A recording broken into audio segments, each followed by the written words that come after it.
Tuesday, showed up at 4 o'clock, quit about 6:30, and almost had the daggone thing done. In the afternoon? Yeah. I mean, the upstairs, they've got one wall to finish. One, that's it, in the whole upstairs. They'll come back today or whenever and get it done. Yeah. I got to get them to do knockdown. Real quick, if you get a letter from a company called WellTalk about the data breach at Chi Hospital, take the letter and throw it away. It's a hack. Okay. My identity has been hacked, and I've been spending the last 5 days trying to secure my identity. You don't want that hassle. No. It's a nightmare. I'll let you go. Howdy, everybody. Welcome to Bible study. So glad that you chose to join us in person and online if you're watching us via Facebook Live. Who made the cake? Hazel, thank you, dear. I'm going to try to restrain myself and stick with just 4 pieces. Okay, prayer concerns and praises. Ed Cornell just told me that his wife Jody's not feeling well, so I'm praying for Jody for some kind of health concern. The doctors figure out what it is, and she can figure out what it is. Other prayer concerns. Yes, ma'am. What do you have? Yes. 68th wedding. Wow. Don and Hazel, 68 years. Wow. Hazel, what day was that on, your anniversary? 3rd. Cool. I do have a request for my wife, Rita. She is having full knee replacement surgery this Friday in North Little Rock. Pray for recovery for her to get back. Yes, sir. For my wife, Carol, still repeat. Carol Cooper. Anybody else? Yes, sir. I need some safe travel. Me and my sick wife, we're going to drive all the way to Galveston Friday. Poor folks. I feel so sorry for you. Doggone it. Goodness sakes. How long y'all going to be gone? We get on the ship Sunday. Get off the ship next Sunday.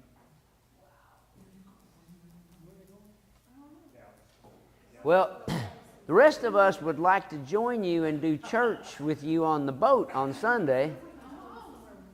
It's going to be nice. They upgraded us from where we were. They got me way up on the front of the ship in a suite up on the... Well, you've got room for guests now. Yeah, right? That's what I'm thinking. Yeah. Others? Yes, sir. Ken Young. How is he? He texts back a good report when I text him, but I don't know if he's camouflaging any at all.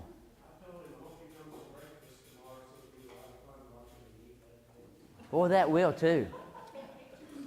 We ought to make the eggs runny just on purpose. What's that? Ken Young. Ken Young, recovering from his shoulder surgery. You know, he had that biking accident, and it never did heal properly, so they went back in there. So it's been an aggravated problem for Ken. Anybody else? I think I'm having either arthritis in my hands, in both hands, or carpal tunnel. I think it's arthritis. Both of them hurt. Both of them hurt. And don't try to read my handwriting. Well, just write me nice notes, and I'll pretend that they're all pleasant. Hey, I have a praise and a request. Yesterday, we began our next 3 months of horse therapy again. Usually, we have some return patients in these children, but this season, this semester, we have 2 adult patients that are recovering from and that's been the case in the past. One is recovering from a stroke, and one is just an older person that's having some geriatric issues, but believes that the horse therapy can help overcome some of those. So anyway, it's a wonderful opportunity to help children and adults through the hippotherapy. And our prayer request, of course, is for safety for all that are involved. It is horses, and anything can happen. And, in the state of Arkansas, there is a law that says no horse ranch or owner is liable for injury and or death because of the real precarious nature of horses. That's Arkansas. Not all states are like that, but we do pray that. And I have a reminder, you reminded me that Josephine had surgery. Back surgery. Put rods in her back to keep her from something over so bad. And I assume she's probably not going to be part of our program this semester, recovering from that Yeah, I don't. back surgery. I don't know how they're gonna manage that because it's gonna be a painful. Yes, ma'am. This is little Josephine Gilmore, and she's been part of our program, and we have seen her actually just advance exponentially through being around the horses and outside at the ranch. It's just inexplicable. You can't. But she did just have back surgery. She had some rods put in her back to help her because she doesn't have the strength to hold herself up, so the rods help her. Anyway, she's a miracle. She's just a miracle baby. She'll be fine next month. That's just unbelievable. She was not expected to live 5 months, and she'll be 5 years old. Yeah. Wow.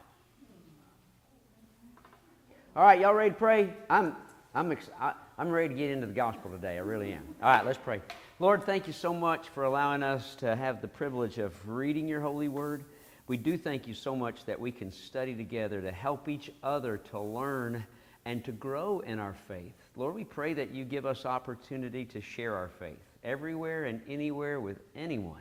Give us the words to speak and the confidence to share the truth of what we know in our heart and in our lives, that you are Lord, and that one day you will return and draw your people unto yourself. Until that time, Lord, may we find ourselves growing closer and closer to you.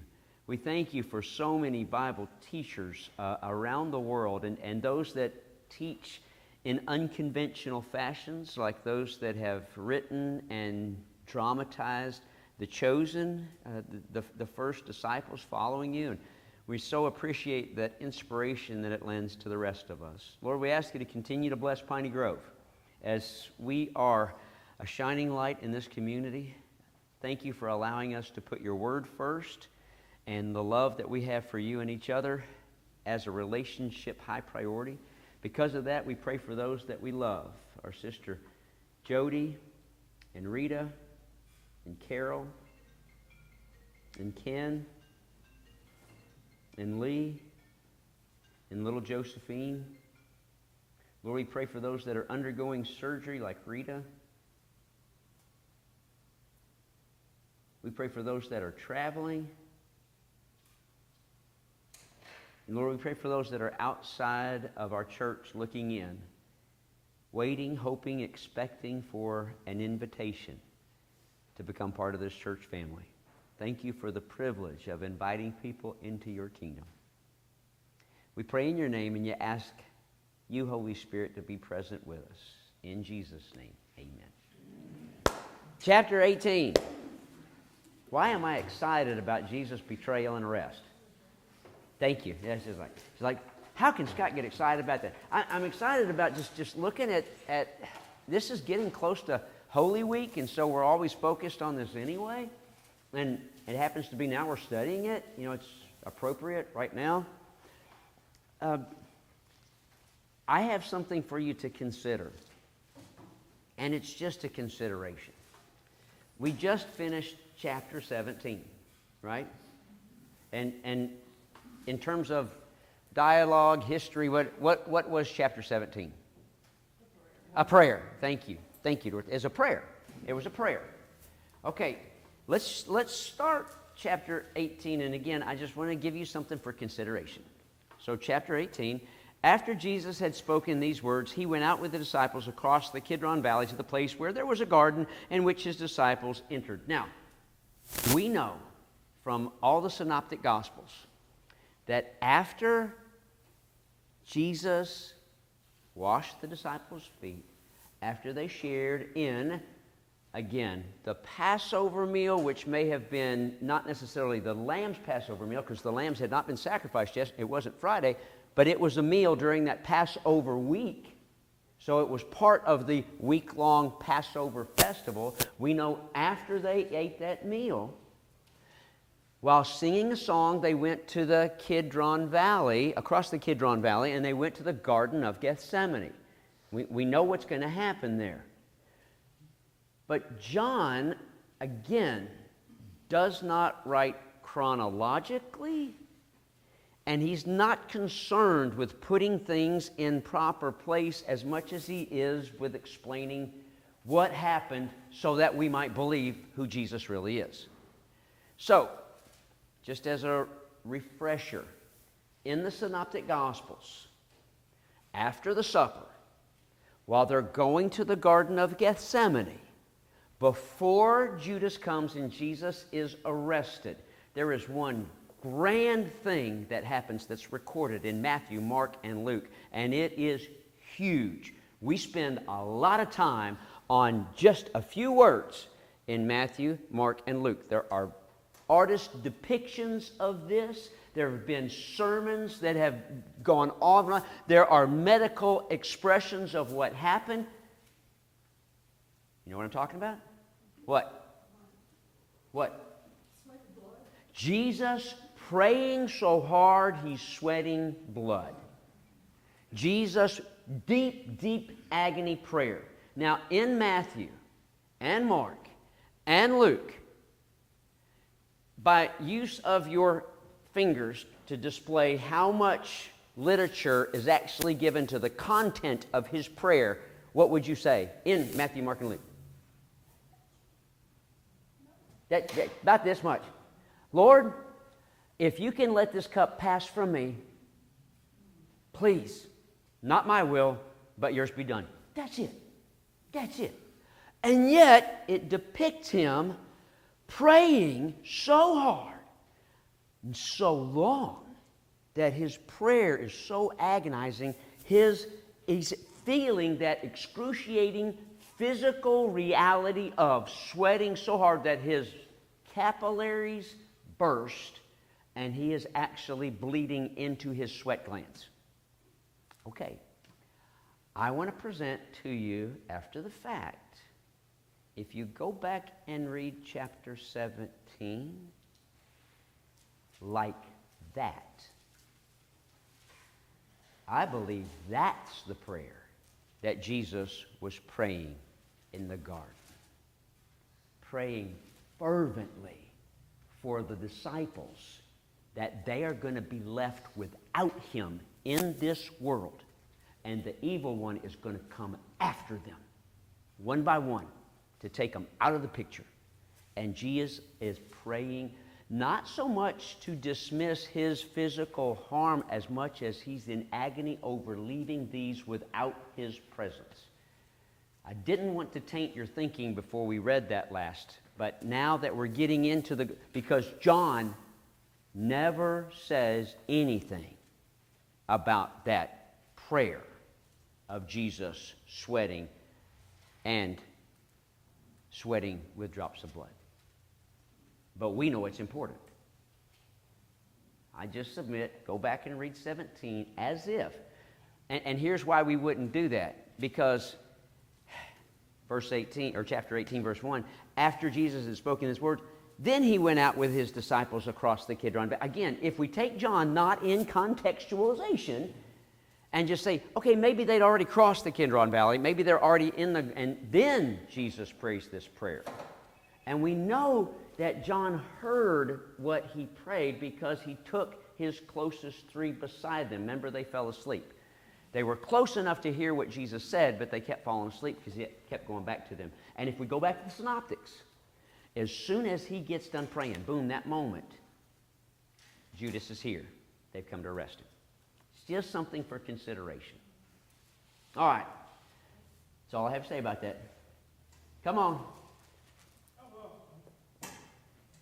You know, how many other prayers do we have of Jesus where it was this detailed? What other prayers do we have?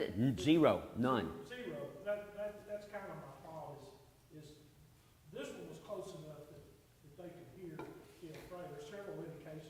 went off by himself and did that all the time, and he never should pray.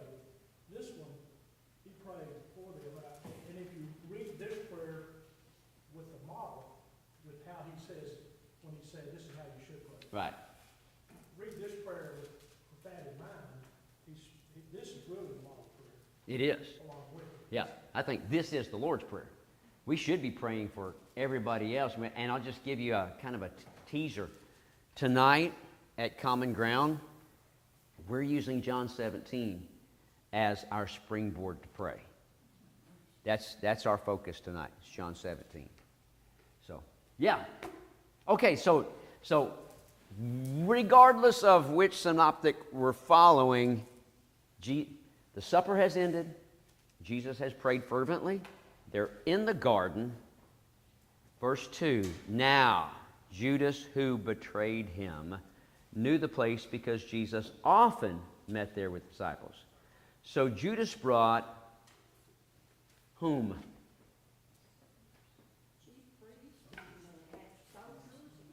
Okay, let's list them all. Who all is coming? What's that? Well, the Pharisees may or may not be there. If we read this critically, according to John, first is a detachment of soldiers. What kind of soldiers are they? Temple guards? Actually, those are Roman soldiers. Okay. The next one is the temple guards. The next one, reading from the NRSV, together with NRSV, police from the temple guard, from the chief priest. The police from the chief priests are the temple guards. They're what we would call MPs, military police. These are the TPs. The temple police. They are. They're the temple police. There you go. But they're the TPs. They really are. They're the temple police. Now, here's the deal. They are the temple police, and just like jurisdiction of our law enforcement officers, jurisdiction of our city cops, local policemen, stops at the city limit. However, are there occasions when they have to cross the city limit line? Yeah, there are. And so, same thing. Their jurisdiction is really, honestly, only at the temple. They do not have jurisdiction beyond the temple. But if somebody has broken a temple law, they can justify their policing authority outside the temple. But you see what's going to happen is they can't do anything to him untoward outside the temple. They have to bring him back into the place where they have authority. So that's what's going on. So we do have a Roman soldier guard, and by the way, the interpreters are across. It could be as many as 60. It could be 6. No one has any idea how many. And we still don't know how many of the TP, the temple police, we don't know how many of those there are too. But there is question on whether or not the Pharisees themselves actually came, because it says the police from the chief priests and the Pharisees. You can read that it's the police from the Sanhedrin, or you can read it's the chief priests that the Sadducees, who are the chief priests, or the TPs, sent them, and the Pharisees came. I'm just going to say, neither the Sadducees, especially Sadducees, and the Pharisees are going to get their hands dirty by going out and arresting somebody like this. That's what they have the police for. So I don't personally think the Pharisees followed. However, there may have been some that were so curious they wanted to go and maybe oversee this. So I'm not dismissing that. One of the reasons that I definitely don't think that's the case is because of what happens next. They came with lanterns and torches. Jesus, knowing what was about to happen to him, came forward. Let me just jump down here to the verse 10. Then Simon Peter, who had a sword, drew it and struck the high priest's slave and cut it. So it doesn't give any indication that the priests were actually there, but the high priests themselves sent people that were working for them, almost as proxies. So, anyway, I don't know. I think you can picture it anyway. I don't think it's neither right nor wrong to picture whether the Pharisees showed up or not. But I definitely don't think the Sadducees showed. They were way too aristocratic. That was way beneath them to do something like that. Okay, when they did come, they came with lanterns, torches, and weapons. What weapons? Swords, but it's not recorded in John, but it's recorded in the Synoptics. Swords. And we can assume clubs. What's the difference between a torch and a lantern? My note says that torch was a resinous piece of wood fastened together, and a lantern was a terracotta holder into which the household lamps could be inserted.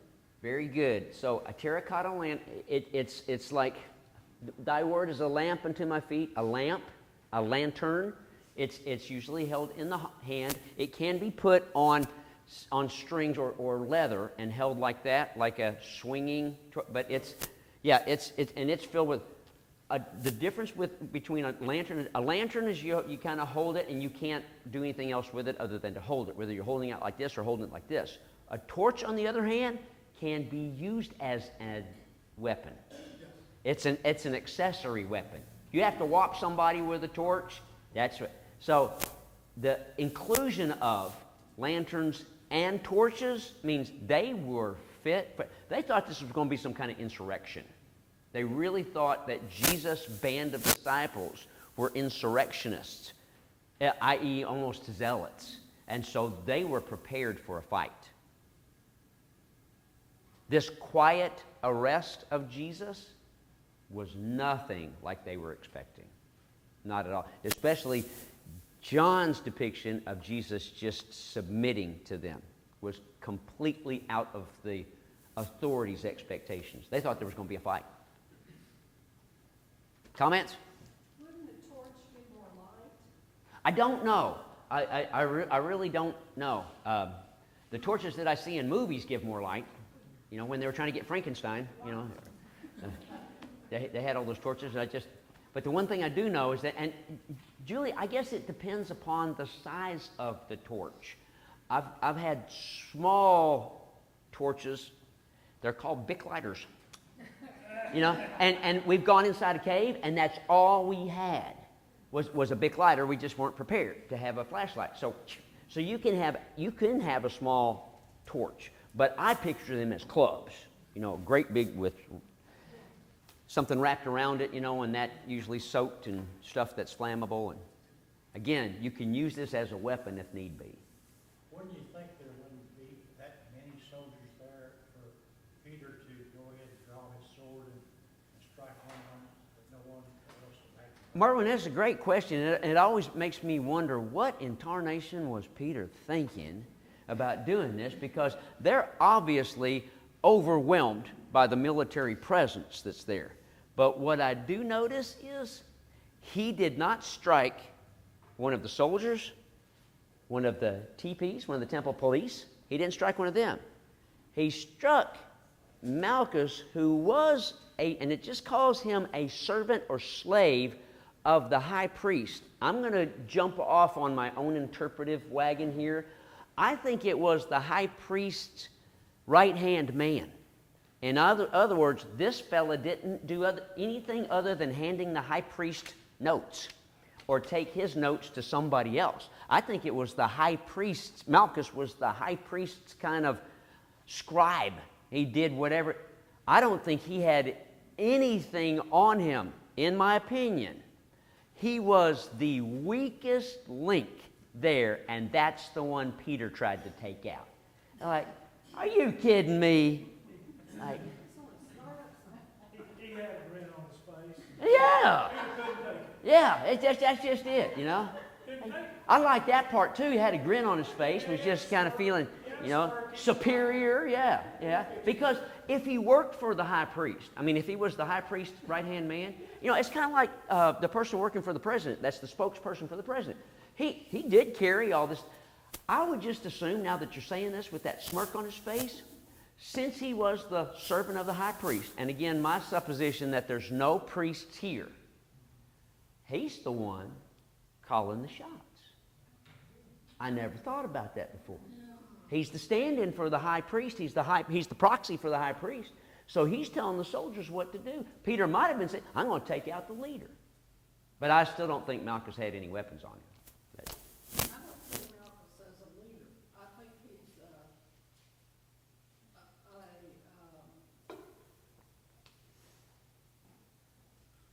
he's reporting, he's going to report back to the high priest. The high Right. priest did not want to be there. No, not at all. They just wanted to make judgment over what was reported and not be a part of it. So I just see. And don't get me wrong, Trish, I'm not saying a leader, but here's the thing. Hannah, whom I have grown to just love unconditionally.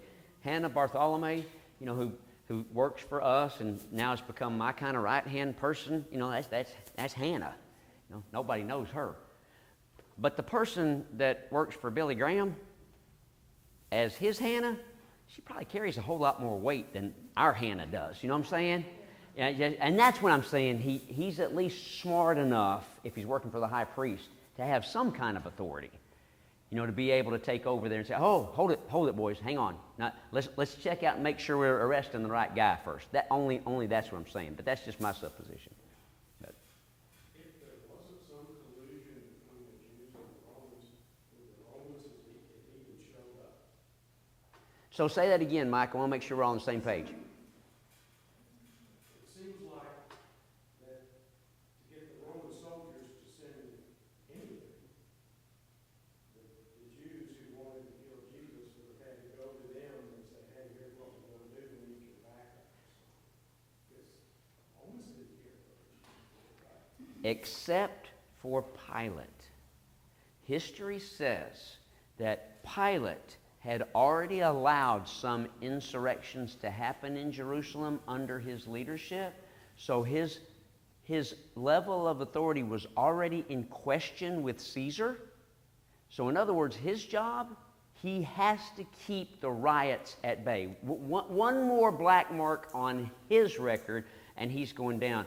My supposition is the religious leaders had sent out, and well known, they said, "We're going to go arrest him. We're going to send him out." Again, this is just my 2 cents, Mike.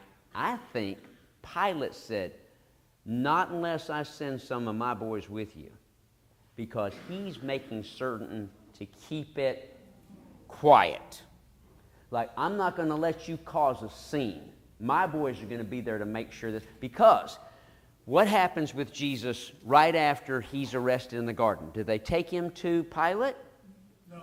Goes right to the religious authorities. So that tells me the Roman garrison is not in charge here. I think they are there for mob police. If anything gets out of line, they're just going to take them all out, in my opinion. Is that why Pilate was in Jerusalem? Yes. To keep the peace. That was his only job. You keep the peace with these religious zealots. They are under Roman authority, and as long as they stay under Roman authority, you get to keep your palace, you get to keep your cushy job, you get to keep your good salary, but as soon as you mess up, we got 10 guys in line to replace you. So that's why I think he sent the Roman garrison to make certain that it didn't get out of line. And I think too, Jesus was viewed by the Roman leader, Pilate, as one of the chief troublemakers that was causing the disturbance. So they were going to, like you say, they were going to absolutely take this as an opportunity to maintain total control over the overall situation. Very much so. And when the religious leaders, they instigated this stuff with Pilate, it's starting to have an uprising that he's lack of control. And in other words, if I hear what you're saying, Andy, when push comes to shove, he has really been backed into a corner and has no other choice than to crucify him. And he actually, well, as we read further, he actually tried to just pacify him by having him flogged. This should be enough. I'm just going to punish him. If y'all don't want to do it, I'm going to do it. I'll have him punished. Well, it would be an opportunity for him, too, to show his maturity. Now, we put this down. We squelched it. Oh, yeah, we squelched it because he doesn't want it getting out. No news is good news in his position. Yes? Okay, this is how I see it. Well, here we go, y'all. Julie's got it figured out. It is already proclaimed as weird, okay? From Peter's viewpoint, he has been told he's going to deny Christ. So he's out there and he's going to prove he's not. And he grabs that sword, and this is the way it's always played out. He grabs that sword and he smacks the closest person to him because he's so impetuous. So there's a couple things. He's fighting for Christ, but he's also trying to keep his reputation clean because he denied he was going to do it. And so he, with that Peter passion, took that sword and started it. I'm with you. You're right, because he just told him not long ago, I'll go to the death with you. And so here's his opportunity to go to the death. So after Peter cuts off Malchus's ear, each one of the synoptics records what happens just a little bit differently. In Luke, what does Jesus do? Remember, Luke's the physician. Heals him. He heals him. So look, doesn't say that in any other gospel other than Luke, but I think that's because Luke was the doctor. Yeah, he was the doctor. He saw things that way. In, is it Matthew? Jesus retorts to Peter, those who live by the sword will...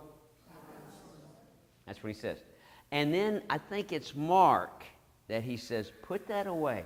Don't you know I could call legions of angels to come down right now? This is my time. So each one of the Gospels records a little bit different on Jesus' response to that. But John's the only one that records his name, Malchus. Do you think that's odd that you know that Matthew, Mark, and Luke, and John were all right there when all this is happening? So do you find it odd that all three or all four of them record something different? I don't, and the reason why is because Matthew, number one, was there. John was there. And we've already established, John writes things so different. He's like this artist out there. It's just like, he would live in Hot Springs on Washita Avenue, because that's where all the artists live now. And then Matthew, he's writing from a whole different perspective. Luke actually wasn't there to witness. He actually interviewed eyewitnesses later, so he heard it secondhand. Mark was a young boy. He probably either an adolescent teenager or a prepubescent teenager, we don't know, but he was really young. Young enough that he's the only one that records when the arrest happened. There was a young boy in the garden that they tried to grab, and they grabbed his tunic, and he shimmied out of the tunic and ran away naked. Who would know that unless it was him? And so I believe it was him. So he was there, but he's seeing something through a very different perspective. That's how I account for the different versions. Okay, so verse 5. No, let's back up to G4. Jesus, knowing what's going to happen to him, he said, okay, I'm reading from the NRSV. According to the NRSV, it says, whom are you looking for? This drives my wife nuts. Teacher, you never end in a preposition, right? It says, whom are you looking for? Do you never end in a preposition? For whom are you looking? And Changed the law yesterday to tell them, now you can have the English language. oh, come on. Don't tell me that, Coach. That is wrong. I'm going on record on Facebook Live saying that is wrong. Do not be changing in the English language. That is wrong. You're kidding me.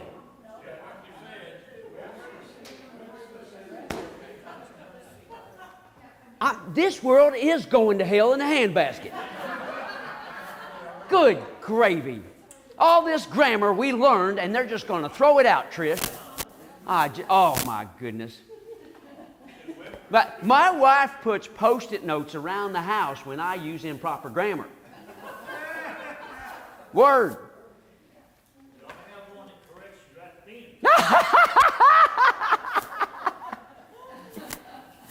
Anyway, I'm going on record as saying I don't think John recorded it correctly. I think Jesus said, "For whom are you looking?" But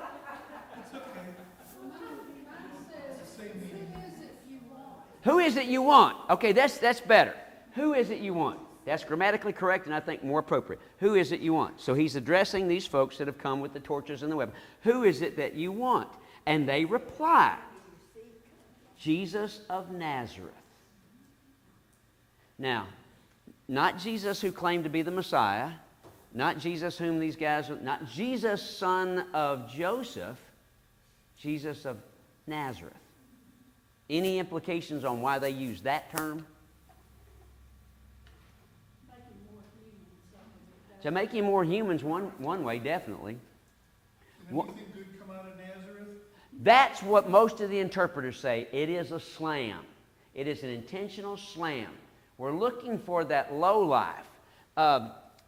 Robert Scott from Piercy, Arkansas, that little backwater town. We're looking for this guy, and really it's so unimportant. We really shouldn't have this many guys out here looking for him. It really is a slam. What good can come out of Nazareth? But when what's that? I thought I heard something. When he says that, Jesus says, ego ami. That's the Greek part, or the Aramaic. I am. And when he says that, they step back and fall to the ground. Why did they step back and fall to the ground? Yeah, wow, Barbara. Why did they step back and fall to the ground? I don't know, I want you to tell me. Yeah. So in my translation says they went backwards. And the understanding that I have is the power of the statement that Jesus made blew them backwards. Now, what a lot of people don't understand is, as you are going up a hill, if you fall down, how do you fall? Forward. They fell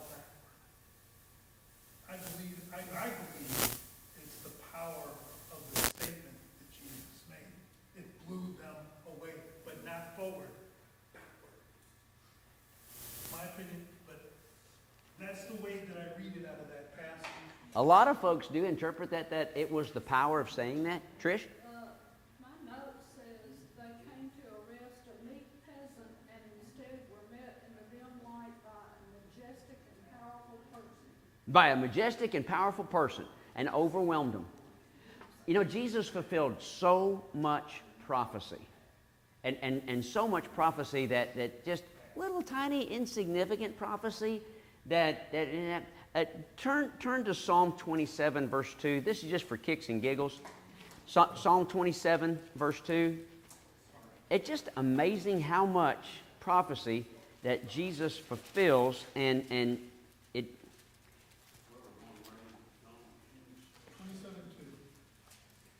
27 verse 2.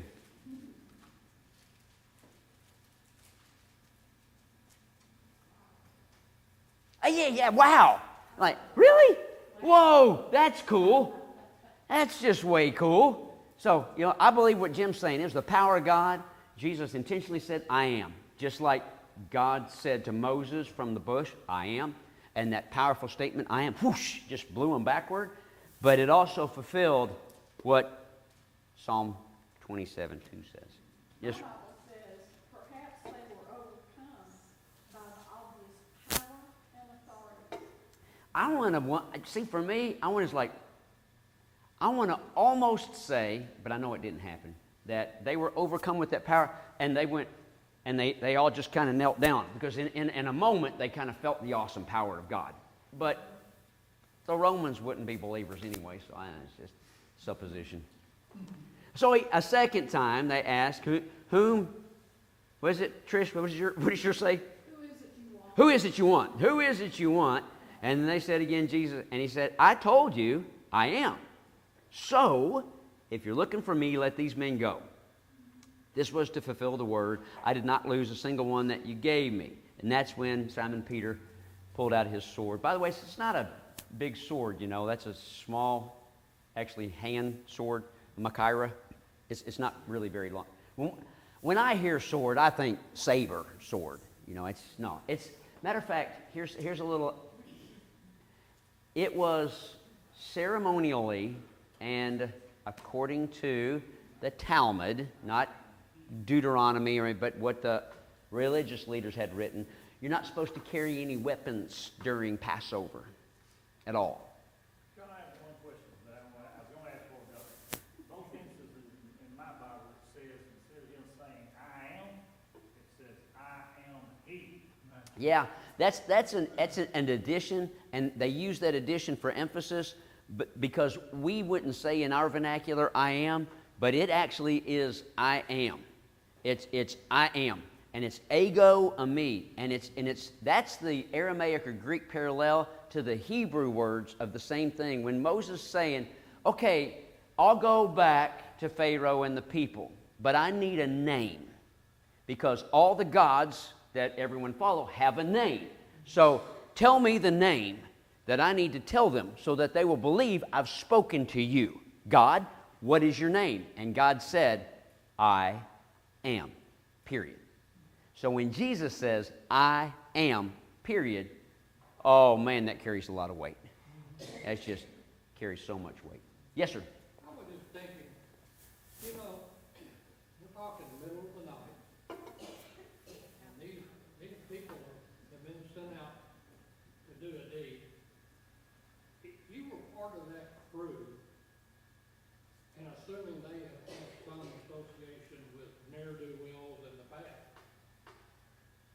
I was just thinking what I would be expecting, how I would be expecting the guilty person to react when I said, Bingo. who are you? Where are you? You know, I'm looking, and you would not, and I can just kind of see Jesus taking a step forward. I do too. I think it even said he stepped forward. Maybe it didn't, but maybe yeah, it does. It does. Look, then Jesus, knowing that all was to happen, came forward and asked. He knew. He actually approached them rather than. But you're right, Andy. That they would expect him to run. I would follow that. Yeah. Yeah, this guy must have some power. Wait, this is not what I was That's not at all what I was expecting. Yeah, they were blown away. I agree. Okay, so now, verse 12, the soldiers, their officer, so they must have had somebody in charge, and the Jewish police, again, the TP, they arrested Jesus, found him. First, they took him to Annas. Why? They were the ones that cooked it up. But why not? Why Annas? They didn't take him to the high priest. They were there to take him to the high priest, but they didn't take him to the high priest. Caiaphas was the high priest, his son-in-law.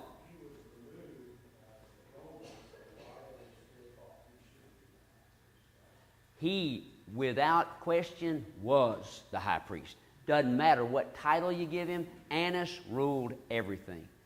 5 of his sons had been appointed by Rome high priest. And now his son-in-law is high priest. Caiaphas is a figurehead. The one who runs the show is Annas. Annas is still running everything. Gary? It says Annas in 9, it puts it parentheses, it says the powerful.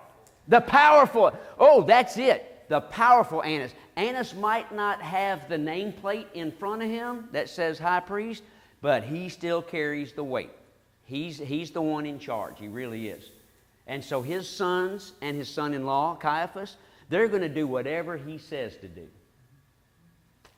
Matter of fact, they take him to Annas, and that's where he actually gets questioned first. And then finally, Yeah, they took him to Annas, who was the father-in-law of Caiaphas. Yeah. And then that's when we have the question about Peter, verse 15 and following. Simon Peter and another disciple followed Jesus. Since that disciple was known to the high priest, he went to Jesus into the courtyard of the high priest. Who's this other disciple that knew the high priest? A lot of folks say John. A ton of them say it's John. But there are a few. Well, it's almost in the first person. It is. Written almost in It is. And that's why I've always thought it's John, but I have to at least throw out there that a couple say that it may actually be Joseph of Arimathea or Nicodemus. But I can't see where it's Nicodemus, because Nicodemus is a Pharisee. And of course he knew the high priest. But Joseph of Arimathea was a wealthy person, but he wasn't necessarily in the Sanhedrin. So it just makes me wonder. I don't know. I'm just saying it's not 100% guaranteed it's John. I think it's 99.7%, but others say it could be. Well, my Bible says a disciple. A disciple. But see, under that context of disciple, that's anybody that's following Jesus. Okay. And Joseph of Arimathea fits that category. But that's all, I'm just throwing that out to say, I still think it's John. But and by the way, what I read was the reason that John would have known the high priest is because he was a professional commercial fisherman, and he might have had an account with the high priest, and i.e. the temple. We don't know. Yes? It says whoever this was spoke to the doorkeeper and said, let him come in, so he had to swing some meat somewhere. Oh, yeah. Yeah, this had to be somebody that knew him well. That's why I had to throw out that Joseph of Arimathea. Like, he would carry a lot of weight. So, I'm just open to, if I get some more history to reveal that, I'm open to say maybe it's not John. Could be, but might be Joseph. Okay, so Peter was standing outside the gate. Another disciple. The woman who guarded the gate. I thought that was interesting. You too? Guarded the gate. A woman?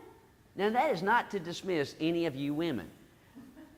I am not about to get in a wrestling match with my sister Brenda. She will throw me down and squash me, and that'll be it. It's all good. You know, if we need somebody to guard the door, we're better off being guarded by them. But Brenda does guard the door. Brenda's at that door every Sunday.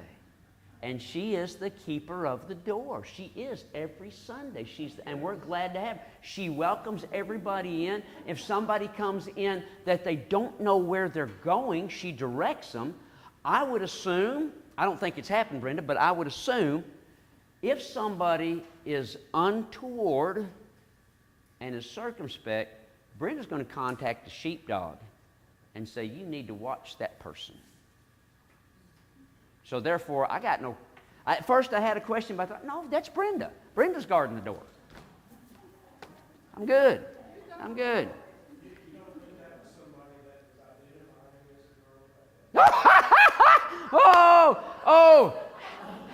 Oh, this is going along the way with the poor grammar. Wow. Yes, Jim. Okay, the Greek word is used for the woman is actually, I'm not going to pronounce it, but it's a female slave or servant or bondwoman, a young woman, a damsel or a maid in that context. So she was appointed, ordered to watch the gate, but she's a bond person or a slave. Right. Yeah. Yeah. It's not. Yeah. We don't pay Brenda to watch the door, but we're glad she does.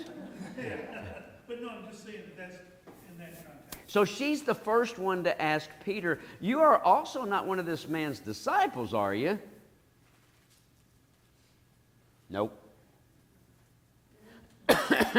Now the slaves and the police, again, temple police, right? My assumption is, once they get to this place, is the Roman garrison still with them? They peeled off. There's no reason for them to still be. So the temple police are taken over completely. We can assume the Roman guards are nowhere near. Why would they be? This is the temple police. They made a charcoal fire because it was cold and Peter's standing there. Then the high priest questioned Jesus and his disciples about his disciples and his teaching. I've spoken the word, taught in the synagogues where all the Jews come. I've said nothing in secret. Why do you ask me? Those who heard what I said to them, they know what I said. At this, one of the temple police struck Jesus.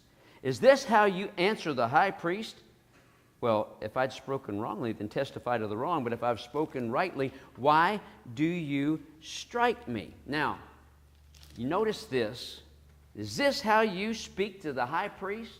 Is Jesus standing before Caiaphas? Standing before Annas. Annas is without question the high priest. Maybe he doesn't have the placard, but he's the high priest. Okay? So, in asking Jesus questions, this informal inquisition has already broken laws. They cannot ask him any questions unless there have been witnesses first. That's Talmud temple law. You bringing somebody before the high priest or the high priest ex officio, and you're questioning them in a legal sense, and that's what this is. This is a religious, legal inquisition. You cannot ask them anything to incriminate themselves unless you've had witnesses speak first, and they didn't do that. And until there have been witnesses speaking, you cannot ask someone to incriminate themselves. They have broken Talmud law, period. They're holding Jesus up to contempt, and they're breaking basically every law in the book. Plus, they're gathering together at night. This is unlawful. You cannot call a gathering of any of the Sanhedrin to make a judicial decision on anything at night. Just thought I'd throw that in there. Then Annas finally sends him bound to Caiaphas, who is the official high priest. Now, Simon Peter standing worrying himself, you're not one of his disciples, are you? He denied it. I am not. One of the slaves of the high priest, a relative of Malchus. Did I not see you in the garden? Peter denied it, and at that moment, the cock crowed. Now, I think it's, I'm going to get this wrong. I can't remember which one. I'm going to say it's Mark. Y'all can double check, but all three accounts do let us know that as soon as the cock crows, it has been 3 times. And Peter realizes what he's done. In one of them, I think it's Mark, he catches Jesus' eye, and Jesus sees him in that moment. Is it Mark? Is it Mark? I don't remember which one. I think it's Mark. But anyway, they eye to eye. And I personally think he was close enough for that to happen. If it did. What you say? So in that moment, verse 27, Peter denied it. Do you see it? Peter denied it. And in that moment, the cock crowed. Boom, right there. In the last moment, the third denial, boom. As a matter of fact, I want to say it's Luke. In Luke, he denies it with a curse, with an oath. And I'm just going to say, gee, did, I don't know the man. He emphasized it so much that he laid out what would be profanity to us. And in that moment, the cock crows, he hears the rooster crow, and according to Mark, Jesus sees him and he sees Jesus. Their eyes meet. Is it Luke? Thank you, Dorothy. Can you read it out loud for us? Peter replied, man, I don't know what you're talking about. Just as he was speaking, the rooster crowed. The Lord turned and looked straight at Peter. Wow. Then Peter remembered the words the Lord had spoken to him. Oh, man. Oh, yeah. Whoa. Mark records the curse. I gotta find that. Mm-hmm. Yeah. And that's why having all of the different Gospels is so helpful in our understanding. It's getting morning. It's getting morning. Verse 28.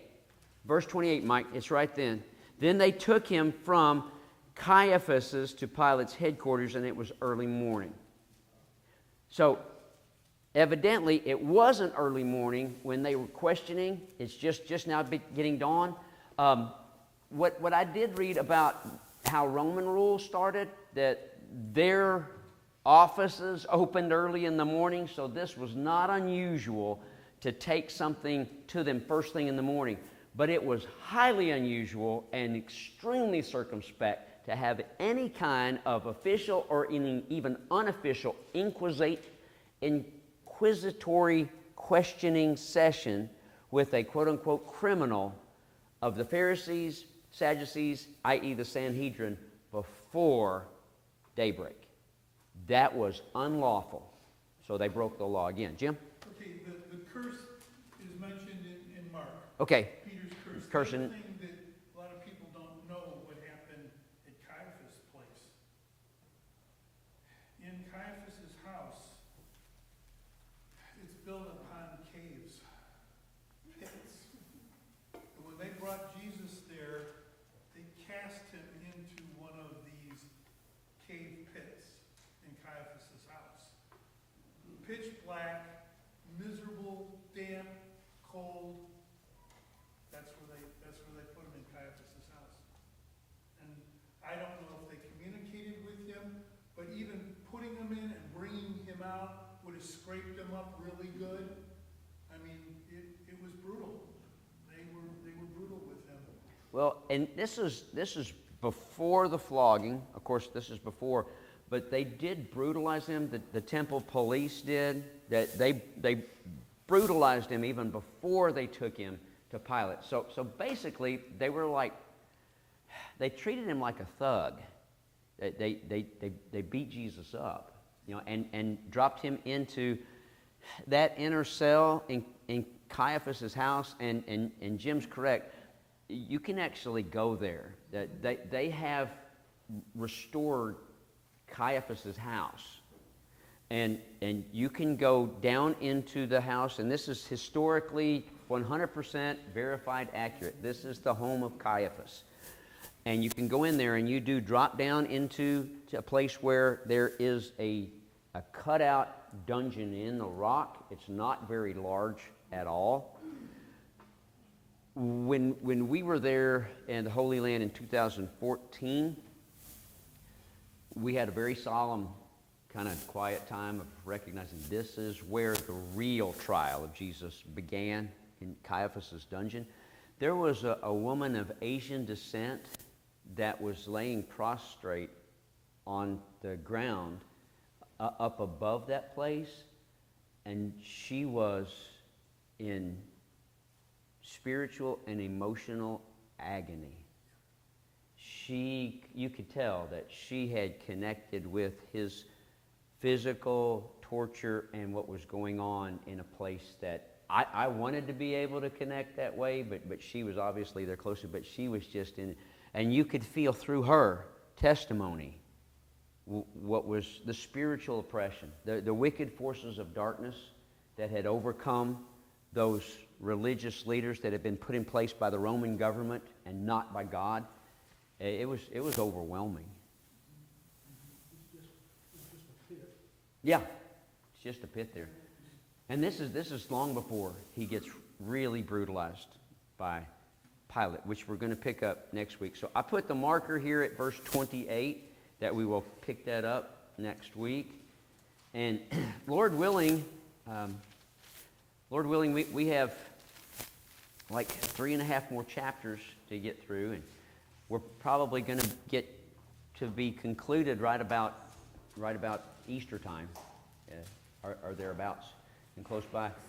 So one of the questions for you to consider is whether or not we want to continue to do noon Bible study over the summer months or not. In the past, we kind of taken a hiatus because people are outside doing stuff in the garden or not. But let it be said, I'm always ready, willing, and eager to study the Bible with anybody, anytime, because it's just like, There's so much I don't know. And I just learn every single day. And this is the best means to learn together. I find out so much that the rest of us know. And it's just really healthy. So, very good stuff. Mike Berger, would you do us the honor of praying for us today?